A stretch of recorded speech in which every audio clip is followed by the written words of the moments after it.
Uh.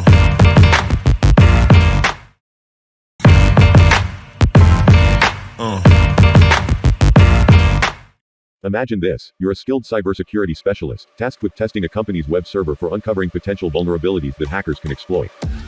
Just like any pen tester, your first step is to gather information, so you launch a network scanning tool called Nmap, and conduct a scan to identify the open ports and services running on the web server.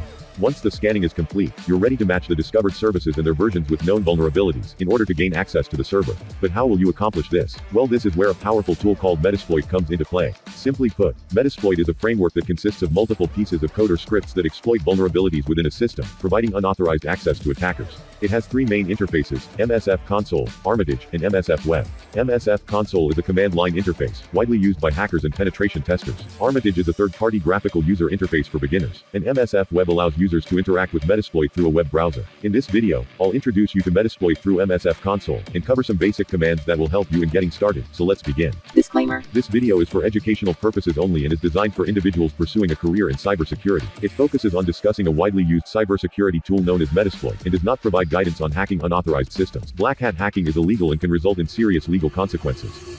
Okay, so MSF Console comes pre-installed on Kali Linux, but if you're using some other operating system like Windows or Mac OS, you can easily download and install it by going over to the Metasploit's official website. Now, before we proceed with running MSF Console, there are a few things we need to do. Firstly, we need to run the following command to start a tool called PostgreSQL. PostgreSQL is basically a database management system that Metasploit uses to store information about the security tests it performs. Next, as this is the first time of you running Metasploit, you will need to initialize the database by typing in the following command. Once you've completed these steps, you're ready to run the console by simply typing MSF Console in your terminal.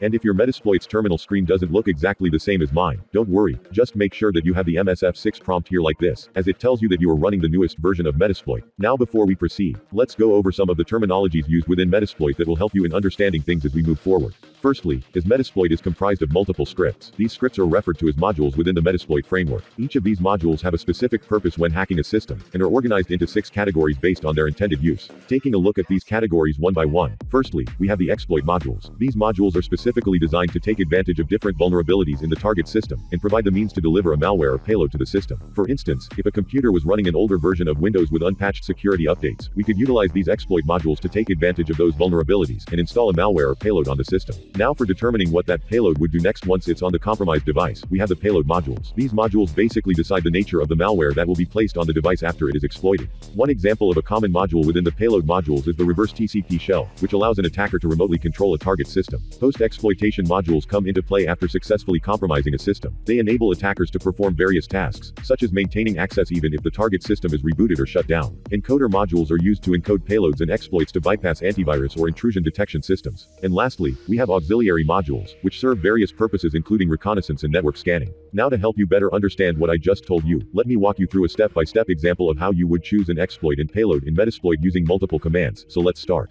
Okay, so let's say we want to exploit a Windows system with an unpatched SMB vulnerability, using an exploit called Eternal Blue, and deliver a reverse shell payload. Now, normally, when we want to search for exploit modules within MSF Console, we use the search command followed by a keyword or a specific search term related to the target that we are interested in. So for example, if I were looking for exploits related to the Windows operating system, I would use the search command followed by a filter type, and then set that to exploit, as we are only looking for exploit modules within Metasploit. Then I'll further specify the platform as Windows, so that it only searches for the exploit modules designed to target a Windows operating system. Upon hitting enter, you can see that Metasploit has indeed returned with a list of all the available exploits for Windows, along with their names and descriptions. But since we already know that our target system has the Eternal Blue vulnerability, we can easily find the Eternal Blue exploit by inserting it into our previous search query like this. And as you can see, this module here seems to be the perfect match for our target, as it contains the keywords Windows and SMB in it. So once you've identified the module you want to use, you can copy its name and then select it using a command called use, followed by the module name like this. After hitting enter, you will notice that our exploit is now displayed in red, indicating that it has been selected. Now, whenever you choose an exploit, you will need to configure some specific options for it.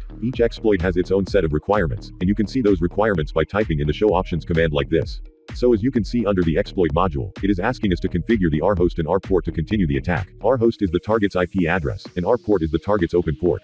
We can set these accordingly using the set command. I'm going to put in gibberish values for now. Once you're finished configuring the exploit, the next step is to set up a payload or malware in conjunction with your exploit to attack the target system with. You can achieve this by using the show payloads command, which will provide you with a list of all compatible payloads for the selected exploit. So for example, if you want to employ a common Windows reverse shell TCP payload to gain remote access to the target system, you can use the set payload command, and then specify the payload's name like this. After selecting and configuring a payload with your exploit, you'll need to use the show options command once again, but this time to configure the payload options. And as you can see under the selected payload, it is asking us to set the L host, which is our IP address, and L port, which is the port on which the compromised system will connect back to us. After configuring both the exploit and payload, you can then launch the attack using the exploit command. Anyway guys, this is it for the video, as the main purpose was just to introduce you to what Metasploit is, and how you can use such a tool to test vulnerabilities in a system. In the next video, I'll delve deeper into other modules and explain how they work, so stay tuned for that. If you have any questions regarding the video, make sure to ask them in the comments section down below, and I'll see you in the next one.